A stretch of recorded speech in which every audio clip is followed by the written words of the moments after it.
No começo do ano passado, tirei uma fotografia estranha que, por motivo de força maior, não tenho coragem de apagar do celular. É uma foto simples, meio feia até. Mostra uma marmita com meu nome escrito na tampa, dentro da geladeira. Luan jantar. Só isso. Parece pouco pra ficar carregando pra cima e pra baixo como um amuleto, mas é que a minha vida inteira está ali. Não sei direito por que fiz a foto. Talvez porque, naquele momento, que até hoje eu guardo a data e o horário, a marmita fosse a única coisa me dizendo: você existe, Luan, você existe. Caramba, estava tudo tão difícil pra mim. Apesar da esperança que eu tinha de retomar a minha história interrompida no São Paulo. Me avisaram que eu não fazia parte dos planos e passei a treinar sozinho, separado do grupo em horários alternativos, enquanto aguardava uma definição. Ok, sou profissional, respeito a decisão do clube e posso lidar com isso, eu falava pra mim mesmo. Mas eu não conseguia dormir.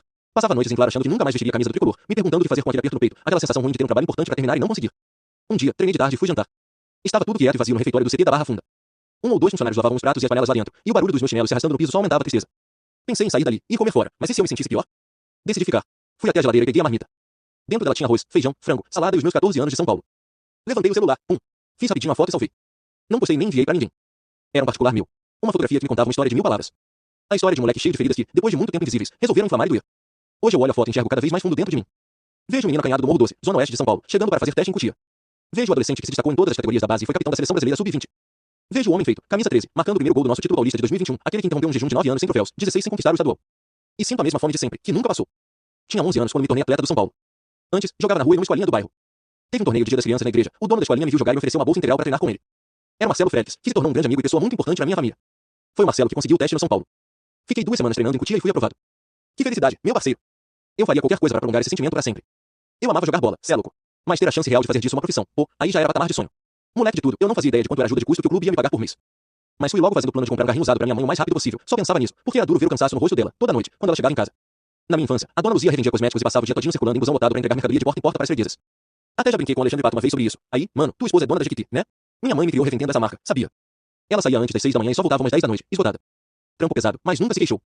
Pelo contrário, sempre teve orgulho, porque com esse trabalho pagou escola particular para mim e pro meu irmão Lucas, do maternal ao terceiro colegial. Escola boa ajuda a ter profissão boa, ela repetia quando a gente era pequeno. Só que no nosso país tem muita gente que não tá nem aí pro esforço de uma mulher preta, pobre, nordestina e trabalhadora, né? Na escola, parecia que só de respirar eu incomodava os outros, sei lá. Por morar em comunidade e não em condomínio. Por ter a cor que eu tenho, o cabelo que eu tenho, por não usar o tênis da moda que todo mundo usava, por levar um pãozinho com manteiga de casa em vez de comprar lanche na cantina, por não passear no shopping depois da aula. Pô, tantas coisas. Fora o vazio por nunca ter meu pai nas reuniões, nas festinhas ou assinando no boletim. Ele saiu de casa quando eu tinha 3 anos, foi pra Bahia, nunca mais apareceu. Deixou minha mãe sozinha cuidando de 2 filhos, e isso me machucou pra sempre. Complicado. Ser abandonado pelo pai é um sofrimento difícil de explicar. Parece um fantasma. Um treco calado, invisível, se esconde, finge que não existe, mas vai corroendo a alma da gente aos poucos, todos os dias. Então, quando entrei no São Paulo, aconteceu uma revolução na minha vida. Não tinha mais aquela divisão de preto e branco, pobre e rico, morador de comunidade ou de apartamento, com pai ou sem pai, maloqueiro ou playboy. Tinha bola. Ela era redonda pra todo mundo e nisso eu me garantia. Hoje eu sei direitinho o que se passou e como foi importante. O São Paulo me acolheu de um jeito que eu não costumava ser acolhido fora da minha casa. Mas era puxado ir e voltar de Cotia, hein? Mano, vou te falar. 45 quilômetros entre a minha casa e o CT. Nos primeiros 5 anos, eu não pude morar no alojamento do clube, porque a prioridade era pros meninos que vinham de outros estados ou de cidades distantes. Eu, como vivia em São Paulo, fazia uma correria insana no transporte público pra poder treinar, igual minha mãe fazia pra trabalhar. Acordava às 6h20 da manhã e tomava 2 ônibus até o colégio, que ficava na Lapa. Na hora do almoço, pegava mais 2 pra voltar pro meu bairro. Minha mãe me esperava com uma marmita, eu entrava no carro do Marcelo Félix, aquele da escolinha, e ele me levava até um ponto na rodovia Raposo Tavares. Eu comia a marmita nesse trajeto, dentro do carro. Aí passava o fretado do São Paulo e finalmente eu seguia pra Cotia. Treinava a tarde toda. À noitinha, pra não perder o fretado da volta, precisava escolher, tomar banho ou jantar, porque não dava tempo de fazer as duas coisas. Como minha mãe me ensinou a ser educado com as outras pessoas no transporte público, eu escolhia tirar o suor do corpo e viajar limpo e cheiroso. Deixava pra jantar em casa, umas 10h30, 11. Aí ia dormir pra recomeçar tudo no dia seguinte. Foi assim dos meus 11 aos 16 anos. Nesse tempo, se na bola eu conseguia me destacar e me firmar como jogador da base de um dos maiores times do mundo, na vida ainda tinha muito chão ensaboado pra escorregar e cair. Aos 14, falei com meu pai pela última vez. Foi por telefone. Contei que estava indo bem no São Paulo, pedi pra ele vir me ver jogar e até acreditei que viria. Mas ficou nisso. Não conversamos nunca mais. No corre do dia a dia, eu não percebia como a ausência dele me afetava. Por isso eu não sentia revolta, raiva, nada disso. Só tristeza. Ela estava o tempo todo dentro de mim, se acumulando como poeira, camada em cima de camada, até juntar com outras dores e me soterrar completamente. O futebol era o que me salvava. Quando completei 16 anos, pude morar no alojamento do CT. Isso facilitou demais as coisas e me deu um gás sensacional. Primeiro, sem o vai-vem entre Morro Doce e Cotia, dava pra descansar e me alimentar melhor, já que o fretado do São Paulo levava e buscava a gente na escola. Treinava de manhã e à tarde e estudava à noite. O clube cobrava notas boas e presença nas aulas, caso contrário era rua. Mas eu era um trator nessa época. Eu não tinha força pra levantar da cama, mas me trocava e ia treinar só pelo Luciano. Graças a ele eu continuei o tratamento e me recuperei.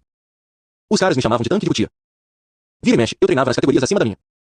Queria a todo custo provar que merecia estar ali, não ter meu nome na lista de dispensas que rolava todo fim de ano, pô, comprar o carrinho da minha mãe. Foram anos de muita dedicação e empolgação. Tudo me dava uma alegria danada, ser quem eu era, fazer o que eu fazia, sentir o que eu sentia, estar onde e com quem eu estava. Eu achava que só dependia de mim fazer com que aquela sensação boa nunca acabasse. Bastava continuar trabalhando forte, que tudo ficaria bem. Quando fiz 18 anos, ainda no sub-20, assinei meu primeiro contrato profissional com o São Paulo. Me senti outra pessoa, nunca achei que pudesse ser tão feliz. Fui falar com a minha mãe, agora a senhora pode diminuir o ritmo de trabalho. Não dá pra parar, mas logo eu consigo comprar um carro pra senhora fazer as entregas e a gente pode até começar a pensar em ir morar num apartamento. Ela não quis saber de nada. Acho que não havia espaço para grandes mudanças no coração dela. Foi um custo convencê-la pelo menos a trocar o busão pelo Uber. Numa dessas de tentar distrair a mente, na segunda-feira mandei um zap pro coordenador da base pedindo ingressos pra ver o profissional contra o Corinthians, no fim de semana. Campeonato Brasileiro. Ele nem respondeu. Na quarta noite, tô lá de boa no alojamento assistindo Flamengo X São Paulo pela TV e o Jusilei se machuca. Senti um gelo na espinha. No fim da partida pisca uma mensagem do coordenador no meu celular. Mas não era para falar dos ingressos. Na manhã seguinte eu devia ir direto pra Barra Funda, treinar com o time principal, porque o Diego Aguirre, que era o treinador, tinha pedido. Mal dormi essa noite. Na quinta, treinei que nem um leão. Na sexta também. E, no sábado, quando saiu a lista dos convocados pro clássico, meu nome estava nela. Tive que ler umas 10 vezes pra acreditar. Que loucura. Comecei a semana só querendo ver o tricolor da arquibancada e terminei sentindo na pele, dentro de campo, a força da nossa torcida. Quase 60 mil pessoas no Morumbi. Saí do banco, joguei, tomei cartão amarelo e festejei a vitória contra o rival, 3-1. Mas o que eu vou carregar pra sempre desse dia são as palavras do Diego Souza. Cara experiente, né? Ele percebeu o nervosismo que eu tentava disfarçar quando entrei na partida. Colou do meu lado e falou assim, ó, não precisa ser o melhor jogo da tua vida, não precisa fazer mais do que você faz na base. Só joga sério e concentrado. Se você errar, a gente tá aqui pra te ajudar. Vai tranquilo. E ele ainda me elogiou na entrevista depois da partida, dá pra acreditar?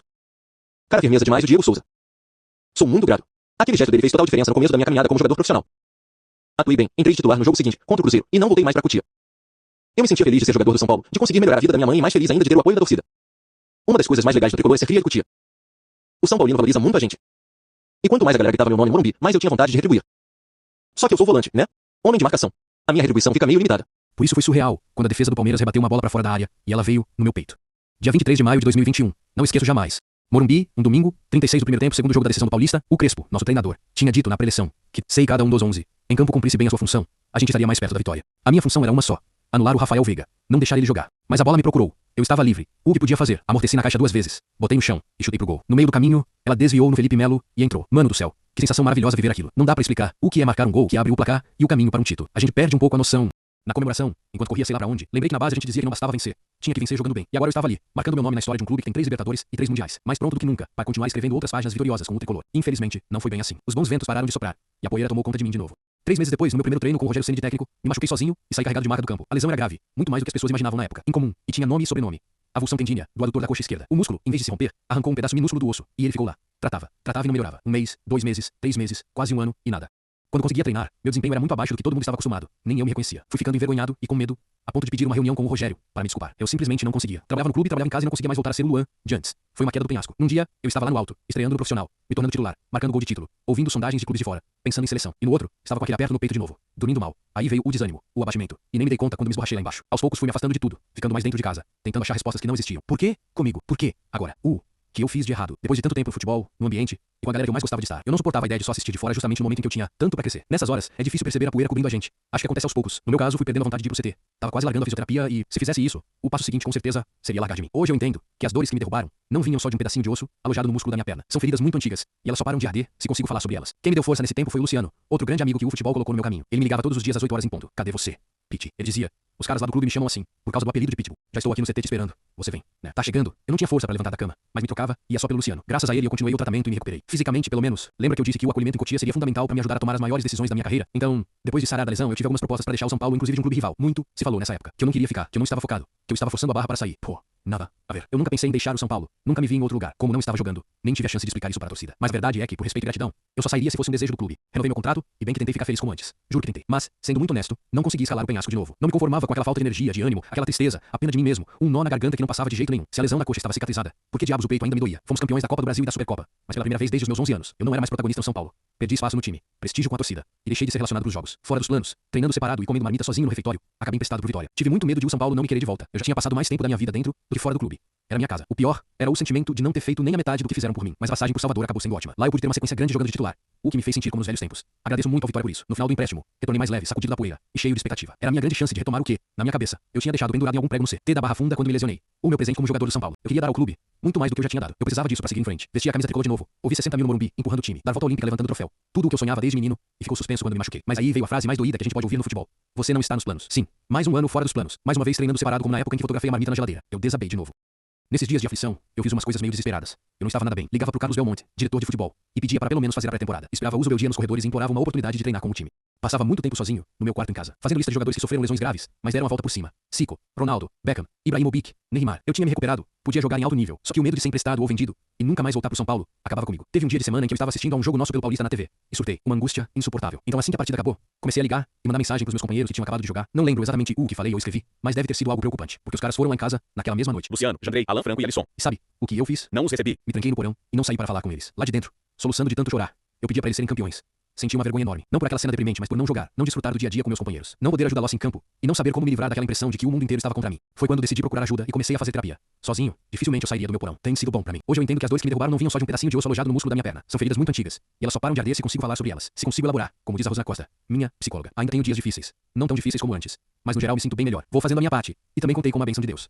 A volta do Crespo ao São Paulo me encheu de ânimo. Pô, é o cara que traz a garra argentina pro time. Uma filosofia de jogo que tem tudo a ver com o velho tanque de Cotia. É o cara da frase: onde as pernas não chegam, o coração vai chegar. O cara com quem marquei um gol de título. Mesmo sendo o treinador que conhece o meu potencial, hoje eu só penso em ficar bem, treinar bastante e recuperar na bola a minha antiga condição. Foi emocionante no primeiro treino do Crespo. Eu disse pra ele contar comigo no que precisasse. Se fosse pra eu começar no banco e entrar só 5 minutos, tava bom. Se fosse pra jogar 90, prorrogação e pênaltis, tava bom. Se fosse pra nem ser relacionado, estava bom.